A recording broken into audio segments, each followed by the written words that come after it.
From the Presidential Palace, Manila, Dateline Malacañang.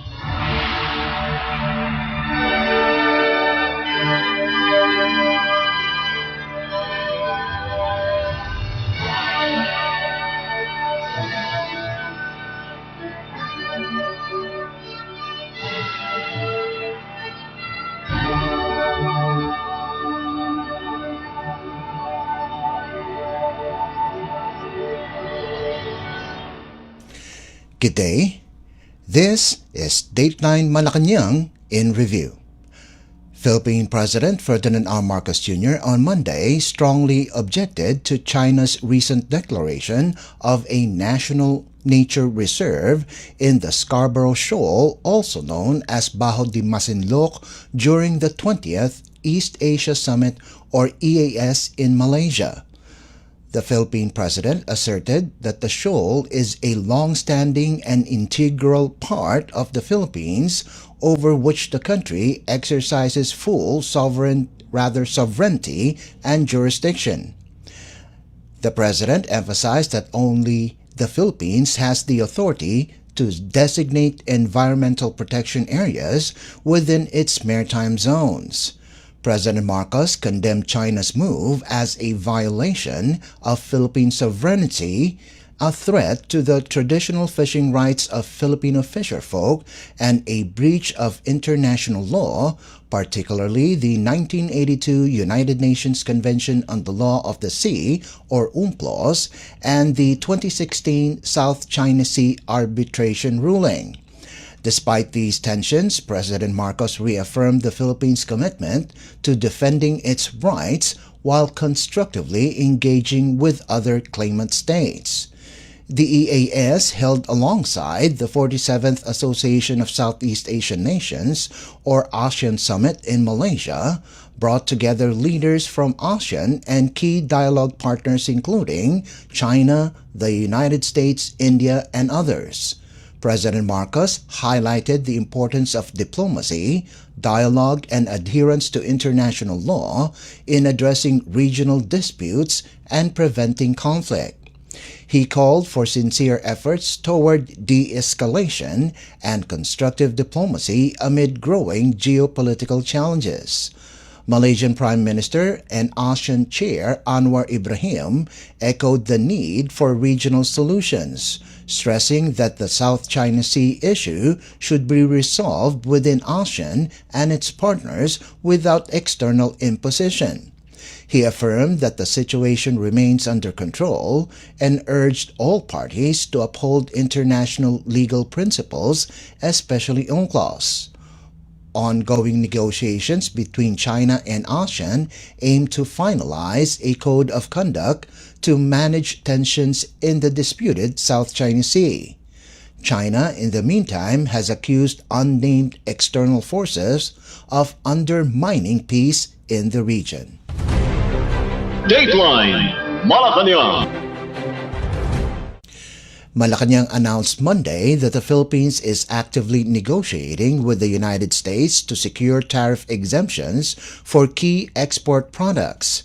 Speaking at a press briefing during the 47th Association of Southeast Asian Nations, or ASEAN Summit and related meetings in Kuala Lumpur, Presidential Communications Office or PCO Undersecretary Claire Castro said, the government is working to protect vital exports such as coconuts and semiconductors.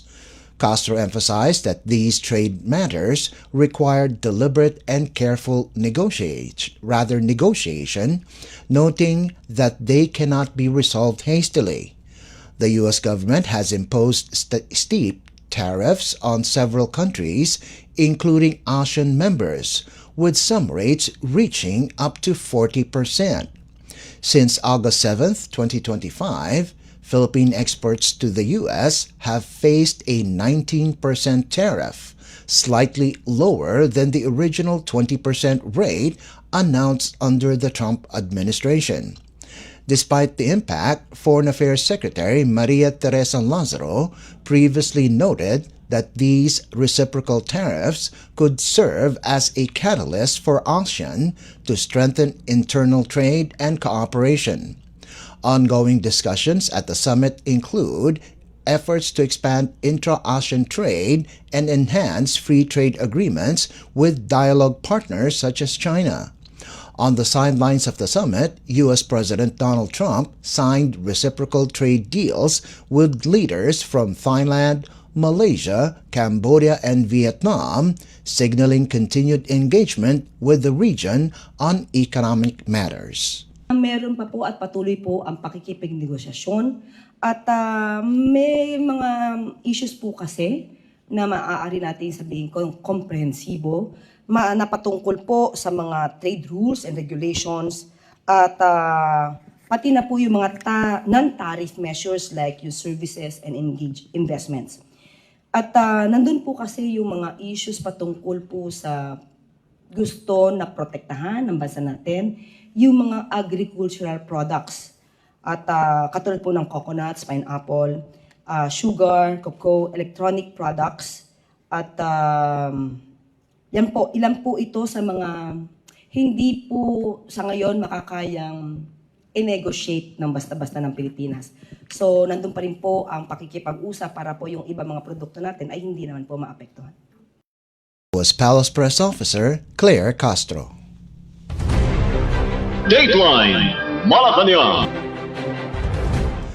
Philippine President Ferdinand R. Marcos Jr. on Tuesday formally accepted the Philippines' role as chair of the Association of Southeast Asian Nations, or ASEAN, for 2026.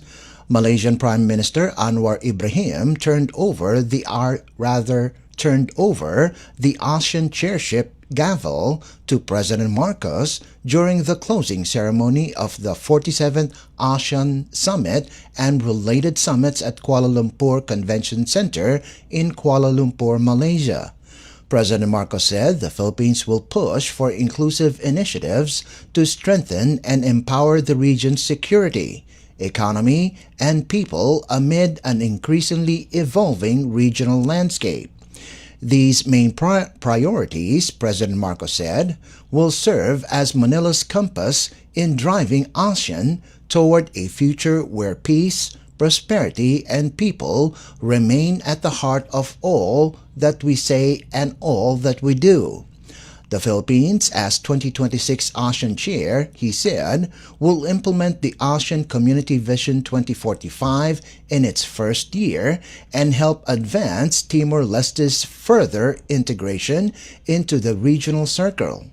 With Manila at its helm, President Marcos said, ASEAN will continue to promote dialogue, adherence to international law, and enhance cooperation on traditional and non-traditional security issues.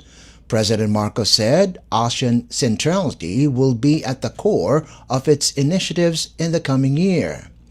The Philippine president, meanwhile, commended Malaysia's pragmatic chairship over the past year, saying it steered the bloc with clarity and conviction.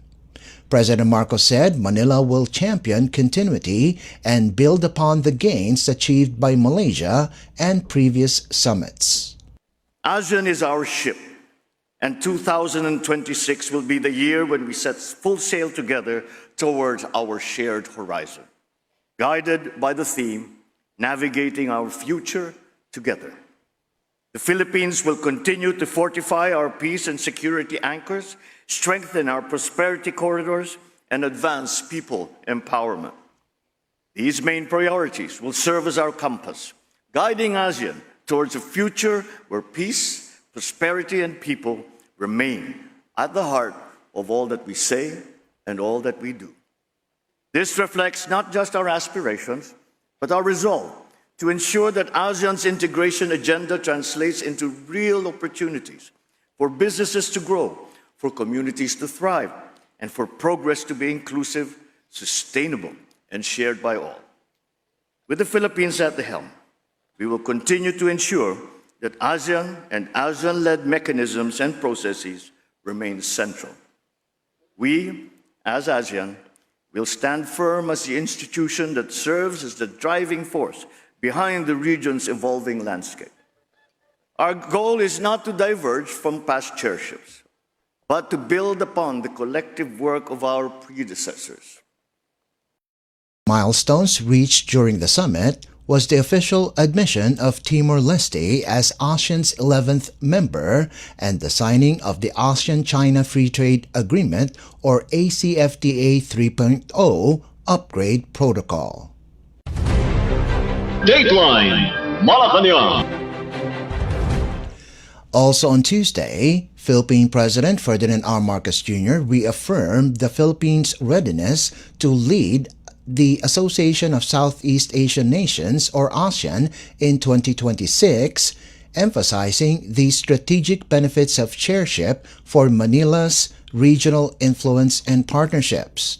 During a media forum in Kuala Lumpur, Malaysia, the President expressed optimism about the Philippines' upcoming role as chair of the ASEAN in 2026. He said the position will open significant opportunities for Manila, from strengthening regional alliances to advancing its stance on key geopolitical issues. President Marcos shared that preparations are underway, with the Philippines actively shaping the agenda it believes ASEAN should prioritize next year. Among the top concerns is the long-delayed Code of Conduct or COC in the South China Sea, a framework being negotiated between ASEAN and China for over a decade. President Marcos said leaders are now aiming to conclude the agreement by 2026. When asked about the feasibility of that timeline, the chief executive expressed confidence, saying the Philippines, China, and other ASEAN members remain committed to pushing the talks forward. Beyond maritime security, President Marcos Jr. emphasized that the Philippines' hosting of ASEAN will also serve as a platform to deepen engagement with all dialogue partners, reinforcing Manila's role in regional diplomacy and cooperation. The gavel was passed on to me, which symbolizes that the Philippines is now going to take on the chairship of ASEAN, which is an enormous responsibility, but at the same time provides us great opportunities for many aspects of our partnership with ASEAN member states and our partnerships with other allies around the world. And so that is the way I see it. I look forward to the opportunities and the things that we will be able to do as chair of ASEAN. And I do believe that what we are aspiring to do is the same as what the aspirations are of the other member states in ASEAN. How confident am I? Well, earlier I said that at heart I'm an optimist, and that's really my view. And we cannot give up. We cannot say that there is no hope and nothing's happening. We cannot move forward. We cannot resolve these things. Once we've done that, we've failed, and we cannot fail because we have to find a way forward. We have to find a better way of dealing with these things. It would be a failure to the duties that we took an oath to protect and defend the Philippines and its people. Philippine President Ferdinand R. Marcos Jr. Dateline Malacañang. Philippine President Ferdinand R. Marcos Jr. delivered an arrival statement on Wednesday after his successful participation in the 47th Association of Southeast Asian Nations or ASEAN Summit and related summits in Kuala Lumpur, Malaysia from October 26 to 28. In a video message, the President emphasized the summit as a key platform for fellow ASEAN leaders to continue strengthening partnerships that foster peace, stability, and economic progress across the region.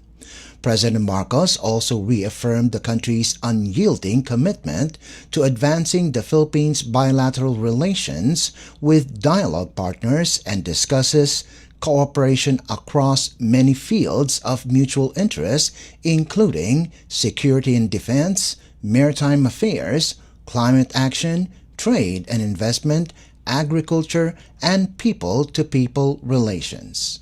I have just attended the 47th ASEAN Summit and related summits in Kuala Lumpur, Malaysia. The summit was once again an opportunity to discuss, among our fellow ASEAN member states and partners, how to navigate our future together amidst the various geopolitical and economic challenges that we face domestically, bilaterally, regionally, and globally. We discussed significant international issues, that emerging challenges that not only impact our peoples and our nation, but also the entire region, especially the West Philippine Sea. I reaffirmed that the Philippines will continue to remain firm, calm, and resolute in defending our sovereignty, our sovereign rights, and jurisdiction in the West Philippine Sea, in accordance with, of course, international law. We will continue to strengthen our partnerships with all countries who share our values and our commitment to peace, to stability, and to economic progress. During this past 47th summit, we welcomed the full accession of Timor-Leste as the 11th member of ASEAN. This is a historic step that reaffirms ASEAN's commitment to unity and inclusivity. We remain committed to pursuing initiatives that will support Timor-Leste's capacity to assume its obligations as a full member of ASEAN, with the end goal of further building a people-centered ASEAN. During the closing ceremony of the summits, Malaysia turned over the ASEAN chairship to us. As the 2026 chair of ASEAN, the Philippines looks forward to building on the gains of Malaysia's inclusivity and sustainability theme and carry ASEAN forward as we, as is our theme, navigate our future together. Was Philippine President Ferdinand R. Marcos Jr. Dateline Malacañang. Philippine President Ferdinand R. Marcos Jr. joined boxing enthusiasts on Wednesday evening at the Smart Araneta Coliseum in Quezon City to commemorate the 50th anniversary of the legendary Thrilla in Manila, the iconic 1975 heavyweight clash between Muhammad Ali and Joe Frazier. Accompanied by First Lady Luis Araneta Marcos, the president was welcomed by boxing icon and former Senator Manny Pacquiao, founder and chief executive officer of MP Promotions. Also in attendance were Araneta City owner and former Senator Mar Rojas II, along with Araneta Group of Companies chairperson Jorge Araneta. The commemorative event, dubbed Thrilla in Manila 2, featured a middleweight bout between Ali's grandson, Nico Ali Walsh, and Thai boxer Kitisak Clinsom, which ended in a draw. Highlighting Filipino boxing talent, the event showcased top local fighters against international opponents. Among them were WBC strawweight world champion Melvin Jerusalem in the main event, Olympic medalist Yumir Marshall in the WBC International Middleweight title match, and Carl James Martin and Marlon Tapales in junior featherweight bouts. Beyond honoring the historic Ali-Frazier showdown, Thrilla in Manila 2 aimed to celebrate the Philippines' rich sporting legacy and elevate Filipino athletes on the global boxing stage. To support the Golden Anniversary celebration, Malacañang issued Memorandum Circular No. 99 on September 25th, directing all government agencies and instrumentalities to participate in the commemoration. The original Thrilla in Manila took place on October 1st, 1975 at the same venue when then-President Ferdinand E. Marcos Sr. and the first family in attendance. Ali emerged victorious after Frazier's corner, led by Eddie Futch, called a halt to the fight at the end of the 14th round, concluding their trilogy with Ali Aked 2-1. Marcos Sr. personally handed the trophy to Ali. Dateline Malacañang. Philippine President Ferdinand R. Marcos Jr. departed Manila on Thursday en route to South Korea for the 32nd Asia-Pacific Economic Cooperation or APEC Economic Leaders Meeting, where he aims to advocate for deeper regional trade and investment partnerships. The President and his delegation left Villamor Air Base in Pasay City at 12:45 in the afternoon and were expected to arrive in the host city within the day. Upon arrival, he will meet with members of the Filipino community before participating in APEC-related engagements. In his departure statement, President Marcos said he will deliver a keynote address at the APEC CEO Summit, positioning the Philippines as a reliable, forward-looking partner in the region. Among the prominent attendees at the summit are NVIDIA CEO Jensen Huang, CATL Chairperson Zheng Yukon, and top executives from South Korea's leading conglomerates, including Samsung, LG, SK, and Hyundai Motor. President Marcos's speech will highlight strategic investment opportunities in semiconductors, green energy, and digital transformation, key sectors in his administration's push to future-proof the Philippine economy. So we are committed to aggressively ramping up physical and digital connectivity, accelerating digital transformation for competitiveness, and ensuring stable and equitable prosperity for all Filipinos. Our collaboration with the Republic of Korea and all APEC economies is pivotal. We will forge deeper ties around our shared goals and objectives, including fostering AI-driven innovation, enhancing cultural and creative industries, and proactively addressing demographic challenges. This collective resolve will ensure that our development efforts align with the regional progress, laying the groundwork for a future where the power of creativity, technology, and sustainability benefits every Filipino. Aligned with our goal to boost investment promotion and industry development, I will be delivering a special speech at the APEC CEO Summit, an annual gathering of top CEOs within the APEC region. And through this, I intend to showcase the Philippines' commitment to fostering economic partnerships and promoting a favorable business climate, aligned with our government's vision of building a strong, innovation-driven economy. Among others, we will highlight how we are pursuing digital transformation as a core pillar of our development, fully recognizing the potential of new technologies to unlock a more prosperous and resilient future. Philippines and South Korea mark 76 years of diplomatic relations this year, deepened by a strategic partnership signed in 2024 covering defense, economic cooperation, and people-to-people exchanges.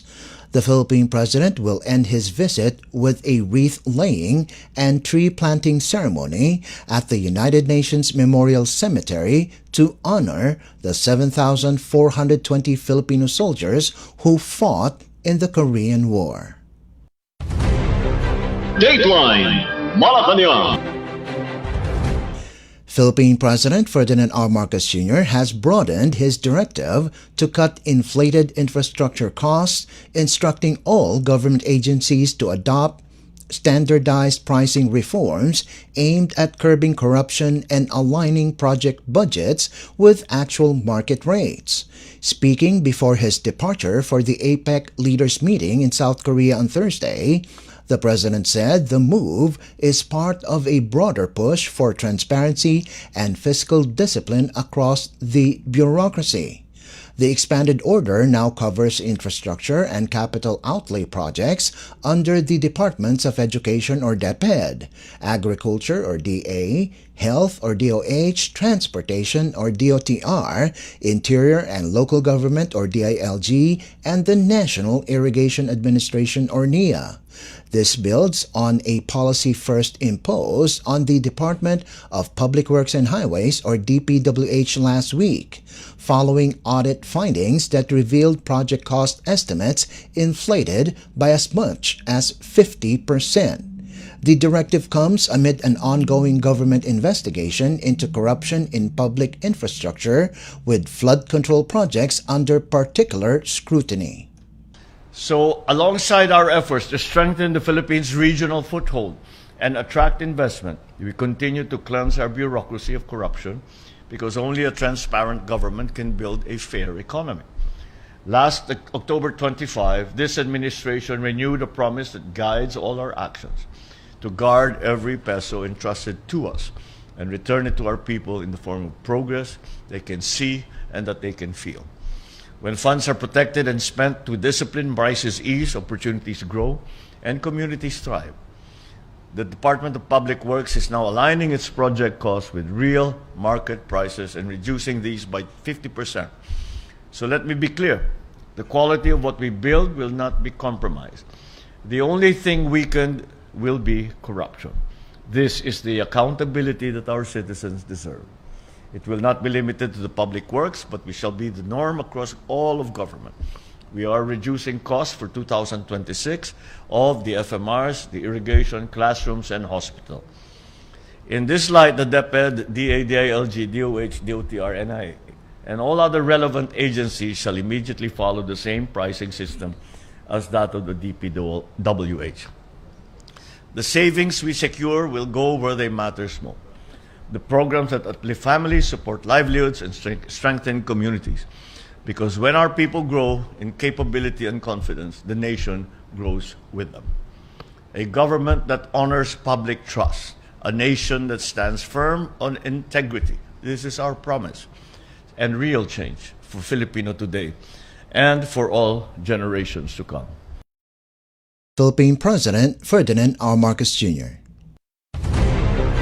Dateline Malacañang.